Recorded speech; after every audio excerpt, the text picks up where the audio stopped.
The Unfortunate Celebrity, which was written by our great friend, Dr. Subhakanta Behera, who was the Consul General in Melbourne.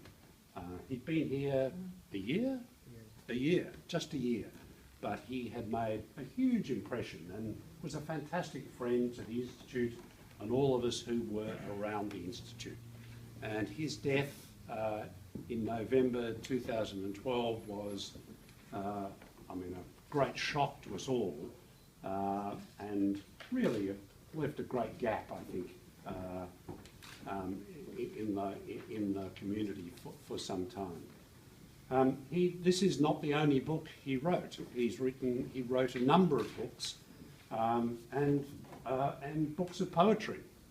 He was a much more interesting and complicated man than I must say I thought when I first met him. And I've never got round to talking to him about his poetry, because I really only learned that he was a poet a week or two before he died. This manuscript, it's a story of Buxi, let me get this right, Jagabandhu, who was a rebel, a freedom fighter, or a bit of a thug, depending on what way you look at it, in Orissa in the early 19th century. And this book is the story of his rebellion, insurgency against, in particular, the British at the time. So it's really, in some senses, a quite narrow, specialised little book, but it's very interesting. It's a fantastic little vignette of what must be a whole host of stories and of that time as the people in India struggled to deal with what was then the established East India Company and the Empire. And so, it's a great honour to be able to formally launch this book. As I say, both because in and of itself what it is, but in particular because of our great memories of Dr. Behera. And I'd really like now to invite his son, Ananya, to come and say a few words.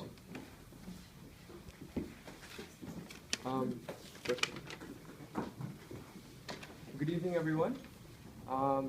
My name is Ananya Behera, and having recently finished my undergraduate degree from Monash University, I am currently working as a digital consultant at PwC. The Unfortunate Celebrity was my father's last literary work, and it gives me great pleasure to present how this book came into existence to this audience. Apart from being a full-time bureaucrat and career diplomat, my father was an academic.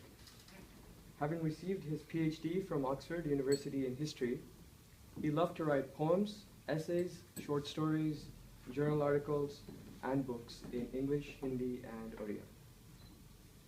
In the mid of 2011, he decided to take up a new challenge and write an account of the freedom struggle in Orissa, our home state back home in India. He wanted to do this through the tale of Buxi Jagabandhu, one of Orissa's finest sons, in the form of a historiographical novel. He began his research by gathering dozens of books, searching online databases, and visiting Jagabandhu's village and birthplace in Orissa.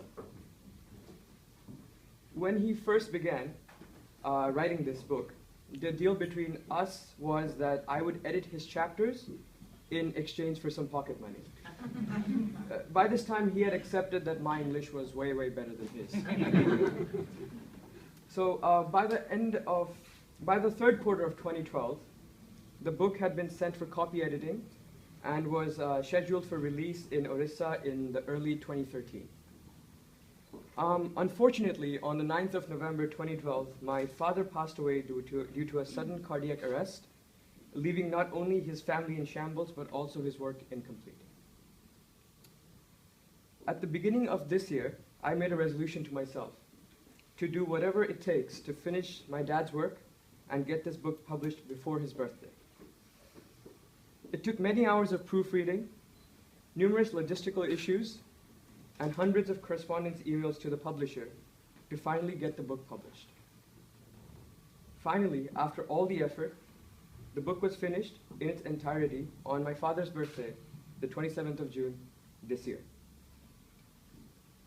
I'd like to take this opportunity to thank Dr. Shashi Tharoor for writing the prologue to this book, Professor Subrat Mitra, University of Heidelberg, for accepting the book into the Heidelberg series in South Asian and Comparative Studies, Mr. Madhumay Sengupta from Sanskriti Publishing for publishing this book, and finally, Professor Amitabh Mattu and the AII for their undying support. Thank you.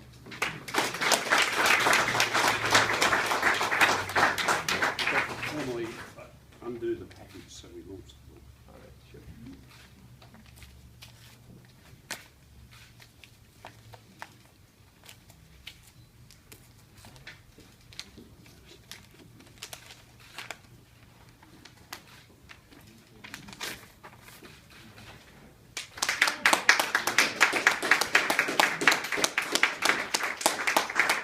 May I now invite one of our great contemporary Australian artists, as well as someone who's a great friend of the Institute and helped design the retreats, Jagabandhu. Thank you. Thank you, Amitabh, and thank you very much, everyone, for coming out this evening. I don't feel I should speak very long because I'm very moved by what I just heard. It's such a beautiful thing to have done. I have had the privilege of going to India